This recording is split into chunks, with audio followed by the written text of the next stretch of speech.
साल का जीवन है मेरा, 27 साल से मैं भीख मांग कर खा रहा हूँ। तो जिनसे मैं भीख मांग कर खा रहा हूँ, क्या मैं कुत्तों से भी बुरा हूँ? कुत्ते भी जिनका दिया हुआ खाते हैं, उनकी सलामती के लिए, उनकी सुरक्षा के लिए भगवान से प्रार्थना करते हैं। तो क्या मैं एक सन्यासी, एक मानव होकर कुत्तों से भी बुरा हूँ? हमारे बच्चों को भी जीवित रहने का उतना ही अधिकार मिले जितना किसी को दूसरी कौम के बच्चों को है। नमस्कार, आप देख रहे हैं सनातन समाचार।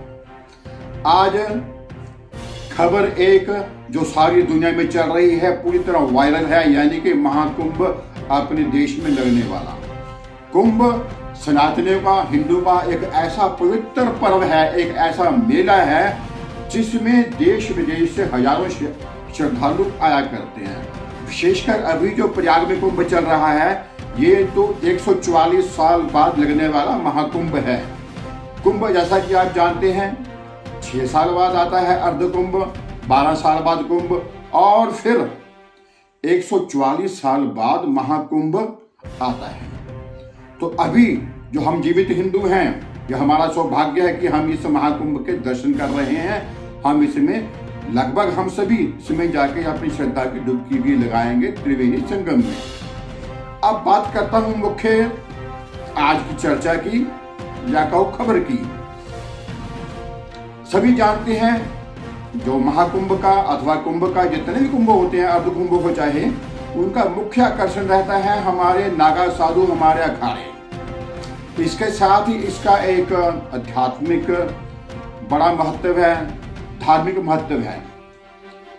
ये भी बात किसी छुपी हुई नहीं है कि पिछले काफी समय से हिंदू धर्म पर विधर्मियों ने, या कहे कि हिंदू द्रोहियों ने ऐसे ऐसे आघात किए हैं, ऐसे ऐसे हमले किए हैं कि एकदम से हिंदू हक्का बक्का है, परेशान है सभी हिंदू। जहां एक और हिंदू मां झेल रहे हैं लव जिहाद की, धर्म परिवर्तन की, मंदिरों को तोड़ा जा रहा है, मूर्तियां भंग होती हैं, गौ माता की हत्या हो रही है।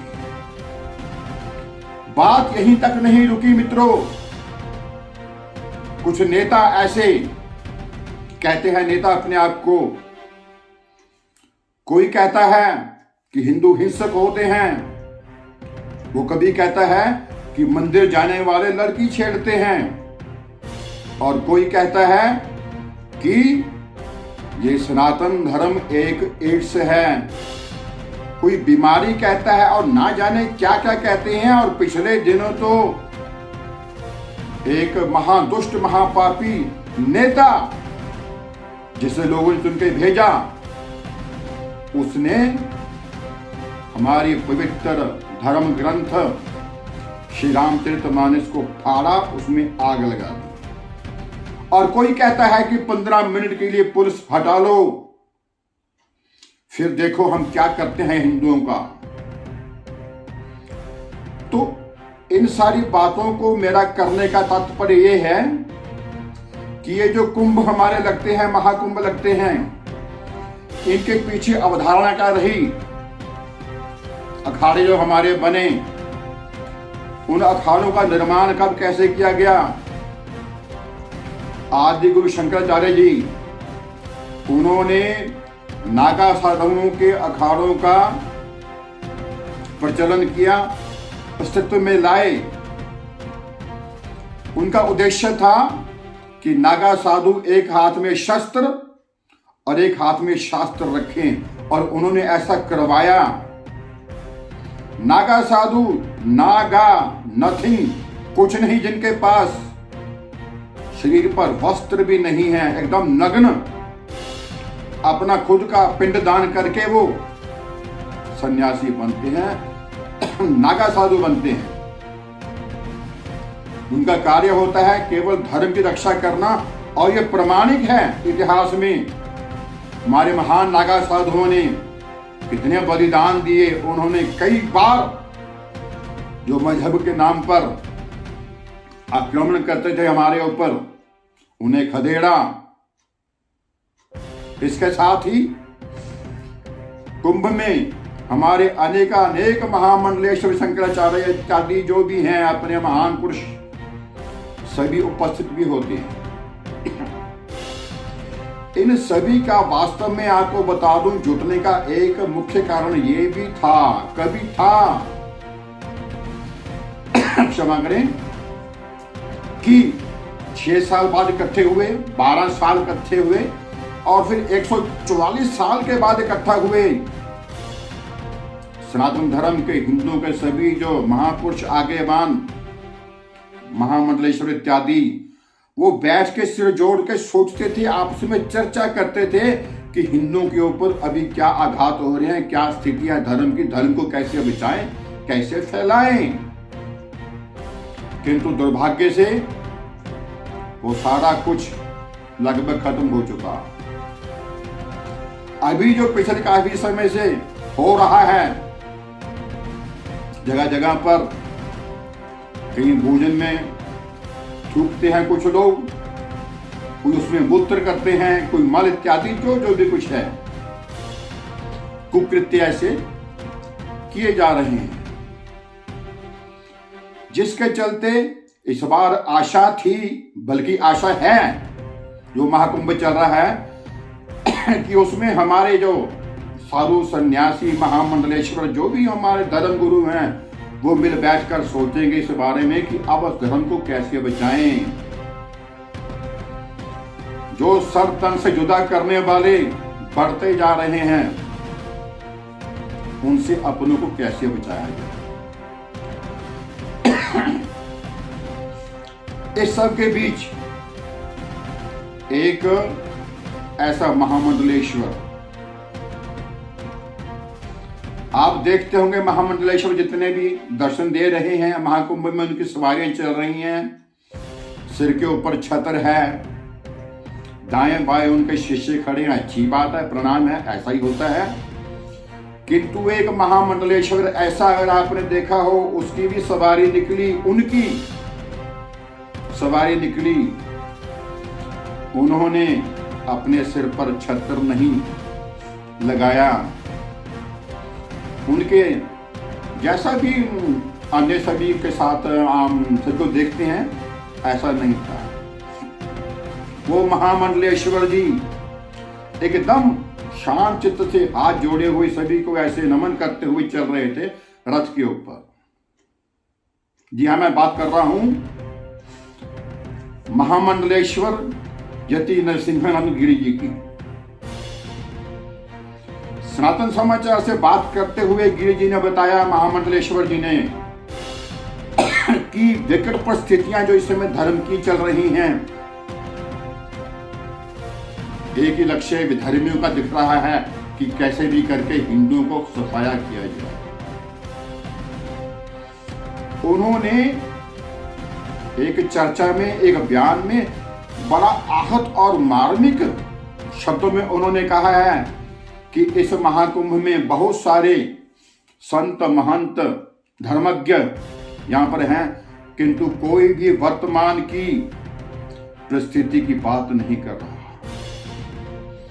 जानबूझकर आंखें बंद करके बैठे हैं या डरते हैं। किंतु बता दूं आपको कि महामंडलेश्वर यति नरसिंहानंद गिरी जी बेबाक खुलकर धर्म के बारे में बोलते हैं, और जितना बड़ा फतवा दुनिया में इनका सर कलम करने का लगा हुआ है, आज तक किसी के ऊपर इतना बड़ा मजहबी फतवा नहीं लगाया गया। आपने सभी जितने भी महापुरुष महाकुंभ में आए हैं, आ रहे हैं, उनसे अपील की है कि आप लोग हिंदुओं की वर्तमान स्थिति के बारे में भी थोड़ी चर्चा करें, इसके बारे में भी सोचें कि आखिर हमारा धर्म, आखिर हमारा स्वजन, हमारे सनातनी, हमारे हिंदू कैसे बचेंगे। आप देखें, अभी जो वीडियो मैं आपको साथ ही दिखाऊंगा, आप देखना उसमें कि महामंडलेश्वर यति नरसिंहानंद गिरी जी, जो उत्तर प्रदेश के ही गाजियाबाद के दासना के महंत भी हैं, देखें, उनकी बातों पर ध्यान दें। अच्छा लगे तो इस वीडियो को आप आगे भी शेयर करना। नमस्कार। देवादिदेव भगवान महादेव शिव और जगत जननी माँ जगदम्बा के चरणों में नमन करते हुए प्रयागराज महाकुंभ से मैं श्री पंचदशनाम जूना अखाड़े का महामंडलेश्वर यति नरसिंहानंद गिरी। आज 16 जनवरी 2025 का दिन है। मुझे लगभग 10 दिन हो गए हैं महाकुंभ में आए हुए।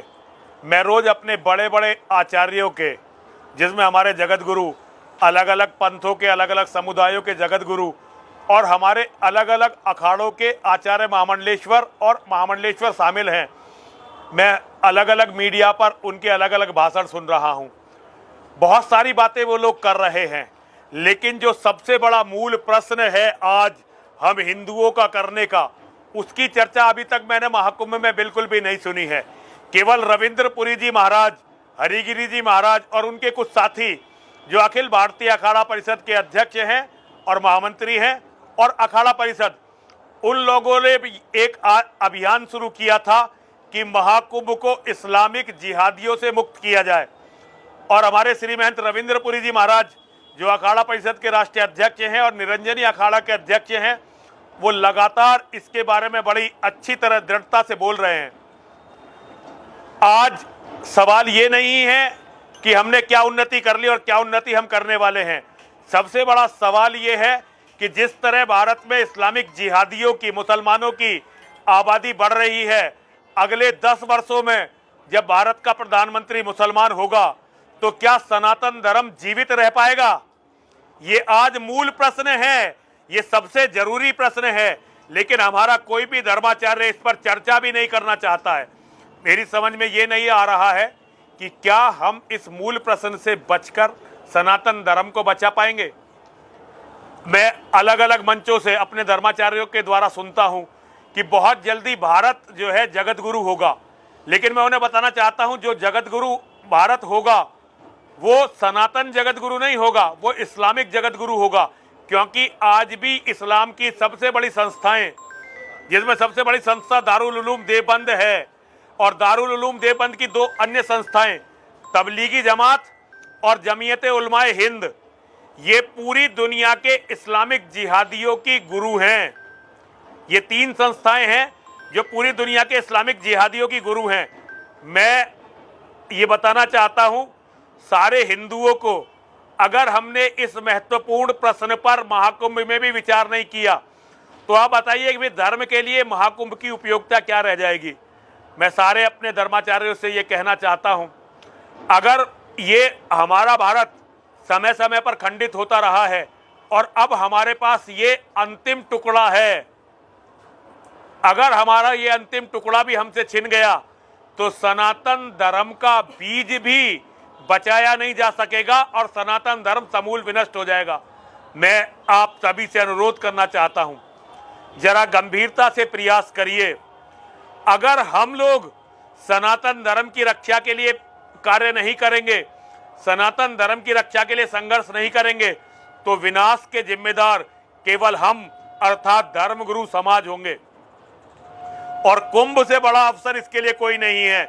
इसलिए मेरा सारे धर्माचार्यों के चरणों में अनुरोध है, अपने धर्म को बचाने के लिए इस्लाम के जिहाद के विनाश पर चर्चा करना तो आरंभ कीजिए।